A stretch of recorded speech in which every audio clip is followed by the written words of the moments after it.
좋습니다. 자, 지금 프린트물을 3개 보시면 3단원, 1, 2, 3, 4단원이라고 했을 때 3단원에 있는 3, 4, 5를 우리가 지금 하고 있어요. 1, 2는 이미 앞에서 시험 쳤고요. 중하반까지 3, 4, 5 이걸 하면 이제 3단원이 다 끝나는 거예요. 좋습니다. 책을 한번 볼까요? 책도 같이 펼쳐볼게요. 책 꺼내시고요. 오토책 몇 페이지입니까?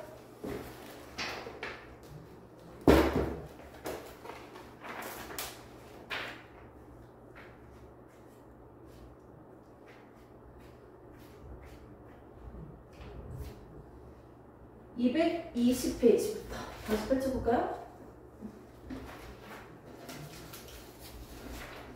자, 220부터 다시 한번 펼쳐볼게요. 생물 다양성과 보존입니다. 생물이 다양하다는 건 크게 3가지로 우리가 얘기를 한 적이 있습니다. 생물이 다양해요. 말 그대로 무슨 다양성이 있다? 저번에는 기억납니까? 뭐가 있었어요? 생물의 다양성이란 다양성에 대해서 우리는 3가지로만 한번 얘기해 볼게요. 첫 번째, 뭐가 다양하다? 순서 상관없습니다. 유전자가 다양하다. 오빠 눈빛이 되게 멋있어 보여요. 되게 똑똑한 걸 내가 아니까 좀 그런 똑똑한 느낌이 탁 풍겨져. 자, 그 다음에 무슨 다양성이 또 있을까? 우리가 얘기했던 거 종다양성 뭐 이 정도쯤이야. 또 다양성을 하나 더 우리가 얘기를 했죠. 뭐가 있었죠? 그렇지, 생태계. 교과서예요? 머리가? 아, 정말. 뭐 할 게 없네요. 오빠 앞에서 수업해야겠다. 기분이 너무 좋으니까 글씨가 막 얼굴락벌락하네요. 자, 이 3가지에 대해서 언급을 했는데 유전적 다양성은요, 어디 내에서 따지는 거죠? 한 종, 그렇지, 정확했어요. 한 집단에서도 한 같은 종 내에서도, 맞죠? 뭐가 달랐다? 유전자가 달랐기 때문에 뭐가 다르게 나타난다? 형질, 그렇죠. 완벽해, perfect. 표현되고 있는 모습들이 다르게 나타나겠네요. 좋습니다. 자, 그 다음에 종다양성입니다. 종다양성은 말 그대로 무슨 뜻이에요? 그렇지, 종이 다양하다는 거죠. 생물학적으로 종이라는 개념은요, 서로 아기를 놓을 수 있는 생식이 가능한 새끼를 만들 수 있으면 같은 종이라고 하는 거예요. 생식이 가능해야 돼. 사람이랑 강아지랑 아기 못 만들잖아요. 맞죠? 즉 같은 종이니까 아기를 만들 수 있어요. 근데 태어난 아기가 새끼를 만들 수 있는 아기가 돼야 돼요. 생식이 가능한 새끼를 서로 만들 수 있는 개체들을요, 같은 종이라고 얘기합니다. 이렇게 종들이 사자, 코끼리, 맞죠? 코알라 등등 종이 다양하다는 뜻이지. 자, 그 다음에 생태계 다양성은 안 되는데 이 생태계에 대한 개념을 우리가 했었잖아요. 대충 설명을 하자면 생태계가 뭐예요? 아는 대로 막 얘기하자면 생태계가 뭘까요?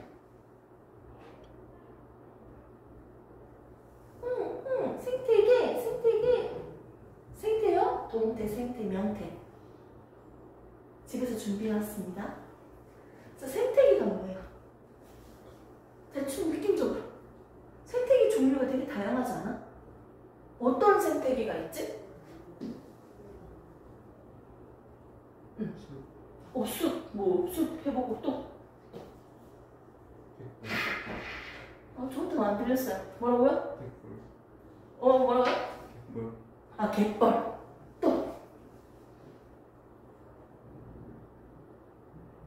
바다. 뭐 이런 것들 다 있겠지. 근데 정말 그 환경만 얘기하는 걸까요? 생물적인 요인과 비생물적인 요인, 환경까지 포함해서 우리는 생태계라고 했어요. 그런 생태계들이 되게 다양해요. 사막, 갯벌, 열대우림, 맞죠? 습지, 그리고 농경지까지. 이것도 다 생태계예요. 여기서도 이 생태계가 다양할수록요, 당연히 여러 환경에서 다양한 생물들이 살고 있으니까 생태계가 다양할수록 종 다양성이 많아질 수밖에 없죠. 그리고 생명체, 생물이 다양할수록 그 환경에 있는 생태계가 다양해지겠습니다. 생태계 다양성을 우리가 봤는데 여기서도 가장 다양성이 높은 생태계 환경은 어딜까요?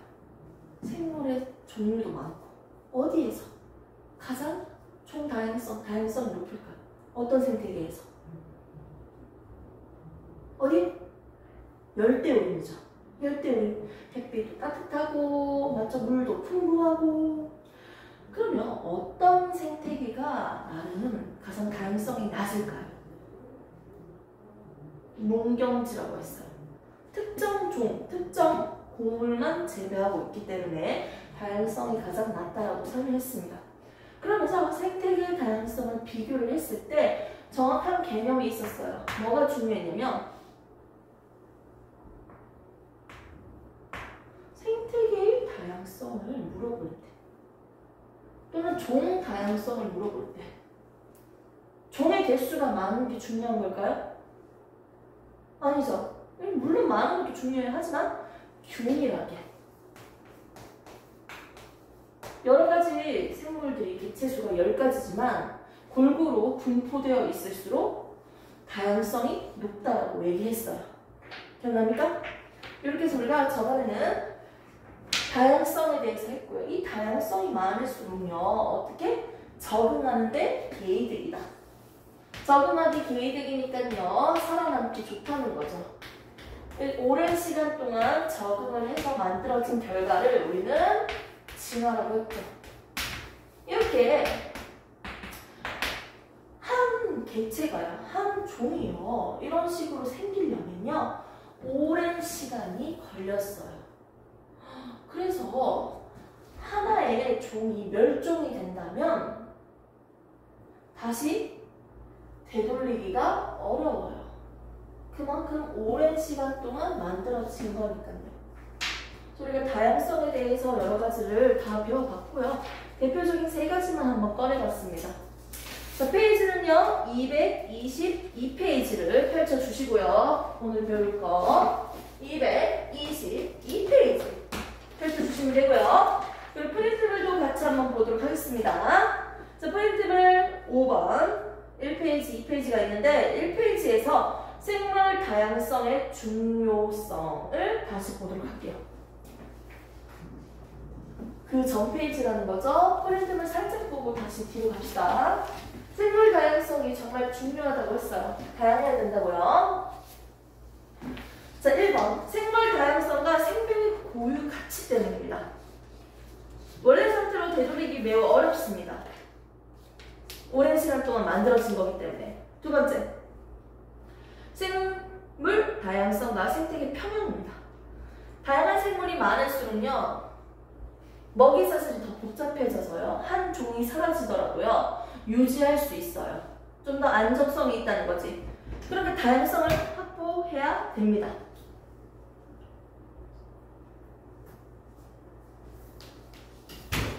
우리 방금 뭐 한 걸까요? 자, 이렇게 할 수 있고요.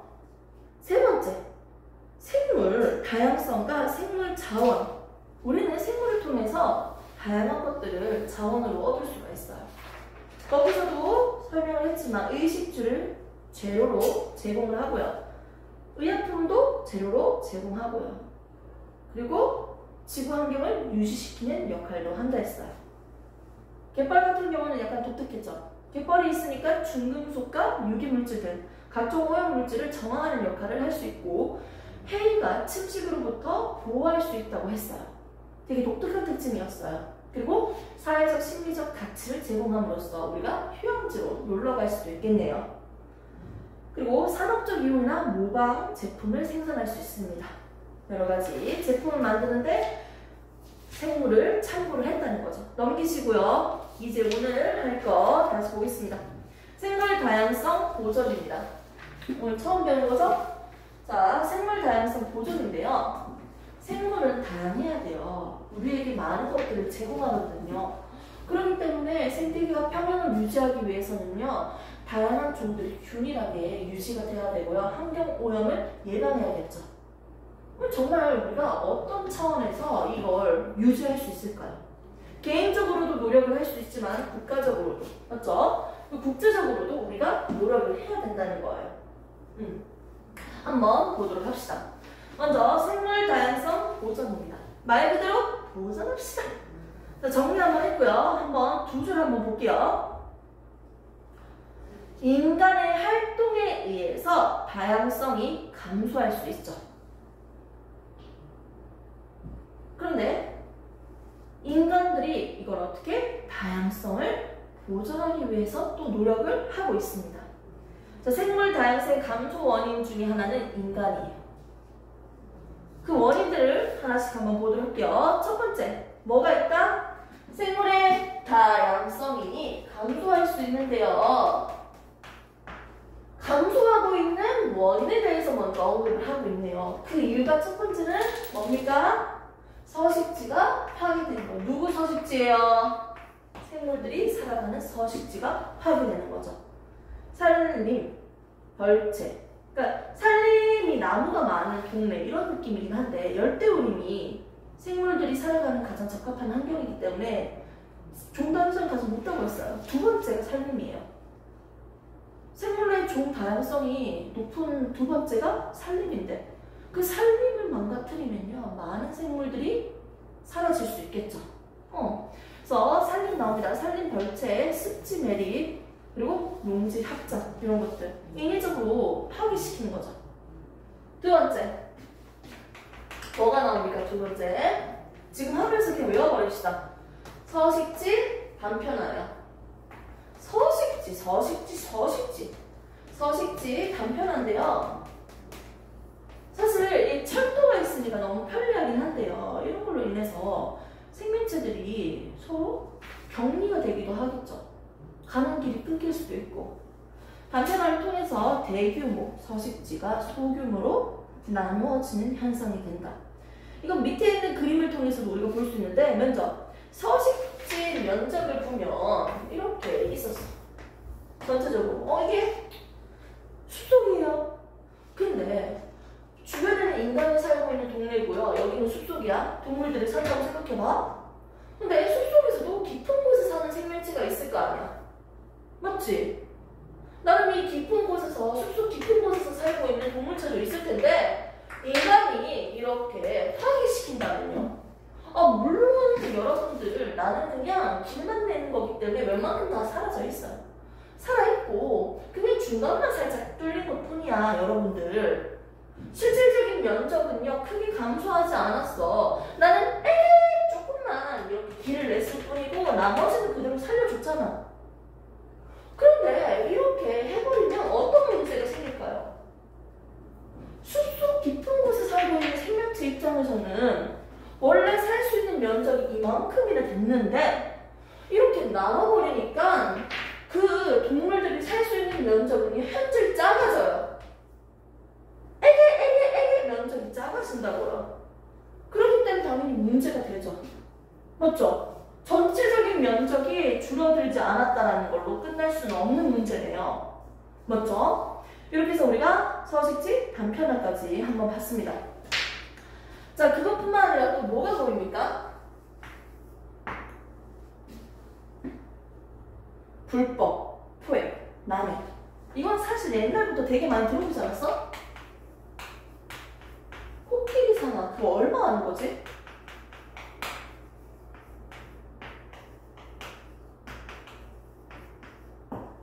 글씨 너무 귀여운 것 같은데요? 이거 지승이 적었나 봐서.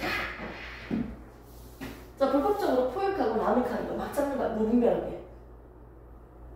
그 코끼리한테 있는 그 상어 같은 거 있잖아. 뼈라고 해야 되나? 여기 상어 아니에요, 상어? 이렇게 나온 거? 코끼리 잡겠지. 그리고 호랑이, 늑대, 여우 이런 사냥들을 함으로써 생물 종이 어떻게 개체 수가 좀 더 줄어들겠지. 맞죠? 이것도 하나의 원인이 될 수 있겠네요. 또 뭐가 있을까요? 지금 하는 거 다 외우고 있죠, 오빠? 같이 외우면서 합시다. 외래종이 들어와서요. 물론 우리나라 토종 생물들이 아니고 우리나라 어떤 개체들이 들어오면요, 새로운 환경이니까 살기 힘들겠죠. 적응하기 힘들 거야. 근데 일부 개체들은요, 이게 웬일이라 더 개이득인 거야. 그리고 자기보다 작은 녀석들을 막 잡아먹는 거지. 그게 문제가 되는 거예요.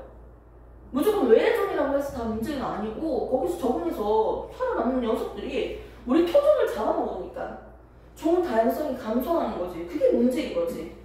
TV 프로그램 보면요, 베스를 잡아서 맛있게 요리해 먹읍시다 이러거든요.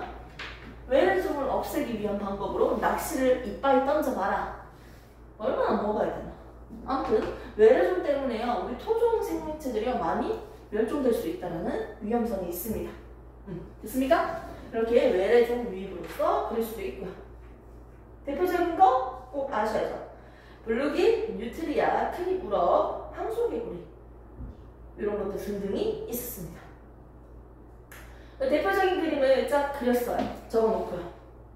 어떤 역할을 하고 있는지 여기 구석구석 한번은 쫙 보시고요. 어차피 시험 대비 특강에서도 구체적으로 한번 쫙 다시 할 겁니다. 그래서 그림을 참고하시면 됩니다. 가시각 같은 경우는요, 입마가 어떻게 주변 덩굴을 뻗어서 뒤덮어요. 그럼 강압성을 못하게 하겠지. 그러니까 생명체들이 강압성을 해야 되는데 못하잖아. 살아남기가 어렵지. 그리고 환경 오염 때문에 다양성이 감소할 수도 있다는 거지. 그 선생님이 조금 낮에 그 학원 오는 길에 강아지 산책시킨 사람 봤거든요. 너무 자연스럽게 쓰레기를 버리더라고. 강아지 응가를 담은 그 봉투 있잖아. 그거를 강아지랑 산책하면서 진짜 자연스럽게 떨어뜨렸어. 누가 보면 모를 정도로 자연스럽게. 툭! 이렇게 걷더라고요. 미안해요. 누구 욕하려고 한 건 아닌데. 이렇게 환경 오염으로 인해서, 맞죠? 사실 이건 적절하지 않지만 다양한 환경 오염으로 인해서요, 어떻게 다양성이 줄어들 수밖에 없네요.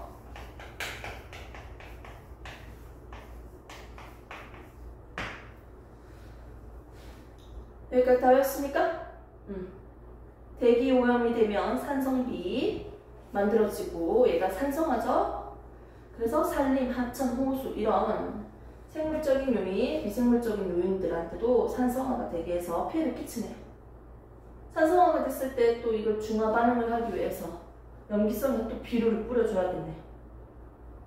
담수나 해수 생태계에 어떤 유해한 항 물질들이 중금속이 이렇게 들어오면요, 농축돼요. 농축된다는 건 바깥으로 빠질 수가 없다는 거야. 몸에 쌓인다는 거야. 금속 같은 게 들어오면 쌓이는 게 문제야. 아니, 금속 옆에 내가 만져서 나한테 들어왔어. 이게 뭐가 문제인데? 빠져나가면 문제가 없는데요, 축적되니까요. 농축되니까요. 그래서 문제인 거지. 이렇게 농축 일으켜서 수중생물과 인간에게 피해를 줍니다. 물고기가 중금속에 노출돼 있어. 중금속이 많이 쌓였어. 그 물고기를 내가 먹었어. 나도 중금속을 처먹처먹 한 거예요. 그러니까 여러 가지 방법으로 피해를 끼칠 수 있겠죠. 그리고 한때는 나는 그런 얘기 들었거든. 그 온도계, 온도 측정할 때 온도계에서 사용되고 있는 물질들 중에서 한 가지가 수온이에요. 수온이 HG잖아요. 인마가 상온 상태에서 유일한 액체인 금속이야, 금속. 근데 이 금속, 액체로 되어 있는 이 금속이 온도계 안에 있는데, 이거 온도계로 이렇게 측정을 하다 보면요, 중금속이 노출된대요. 그렇기 때문에 지금은 이 수온을 이용을 하지 않는다라고 얘기는 하더라고. 노출되면 안 되죠, 몸에. 이런 것들도 있습니다, 농축. 생물 다양성을 어떻게 보존할 수 있는지 개인적, 사회적, 국가적으로 한번 보도록 하겠습니다. 별건 없지만 한번 볼게요. 개인적으로는요, 어떻게 해준다? 나도 생태계 하나의 일원이라고 생각을 하면서 조심을 해야겠죠. 에너지 절약, 재활용, 저탄소 제품 등을 사용한다. 최근에 그 유튜브나 이런 곳에서 내가 신기한 걸 하나 봤는데 뭐가 있냐면, 우리나라에도 기름이 나온다. 좀 신기하잖아요. 주제가. 그래서 검색을 했더니 그 버려지고 있는 생활 쓰레기에서 어떤 일부 쓰레기를 화학적인 반응을 통해서 뭐로 만든다? 다시 석유로 만든다는 거예요. 그런 식으로. 기름으로 만들어서 쓸 수 있다는 거지, 기름. 그래서 그런 얘기가 있더라고요. 아무튼 이렇게 해서 우리는 저탄소 제품 사용 등등 이런 많은 것들을 개인적으로 노력할 수 있고요. 쓰레기 줍기 이런 것도 될 수 있겠네요. 짧게 보면 국가적인 노력도 한번 보도록 합시다. 지구기후 변화에 대해서 대응할 수 있도록, 그리고 지속가능한 에너지를 확보할 수 있도록. 태양 에너지를 점점 쓰자. 버려지는 그 오염 물질도 잘 나오지도 않고요. 막 그렇게 하잖아요. 그리고 재생 계속 가능한 에너지들을 계속 찾잖아요. 자, 그런 것들도 되고요.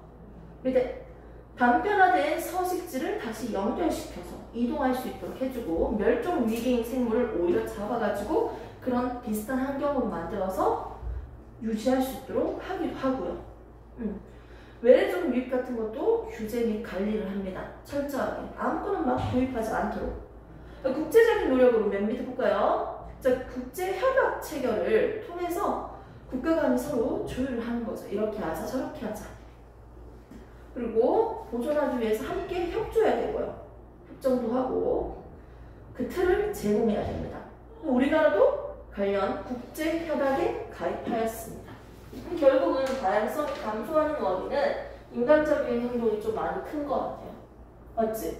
그리고 이런 다양성이 중요하다고 전에 봤으니까 얘를 보존하기 위해서는요, 개인적, 국가적, 국제적으로 노력을 해야 되는 거고요. 됐습니까? 우리 인간도 생태계의 하나의 일원으로서 인식을 하면서 개인적으로 노력이 필요하다. 이렇게 하면서 우리는 생물의 다양성 보존에 대해서 정리를 해봤습니다. 내용적인 측면으로 뭔가를 찍기보다는 외우면서 한번 정리를 해봅시다. 자, 페이지는 223페이지까지 다 했고요. 그 다음 시간부터는요, 이제 새로운 단원이 나오죠. 생태계의 단원입니다. 똑같은 생물 파트이긴 하지만 또 새로운 단원입니다. 생태계에 대해서 좀 더 구체적으로 배울 수 있는 단원이고요. 여기까지 이제 마무리해서 잘 정리해가지고 시험 대비 때 전체적으로 한번 정리를 해드릴게요. 그래서 오늘 배운 데까지는 한번 쫙 읽어보시고 복습만 하시고요. 그리고 이제 문제 마무리 해볼까요? 아까 풀던 거? 완전 비추기? 그럼 마무리 좀 하고 한번 매겨봅시다. 먼저.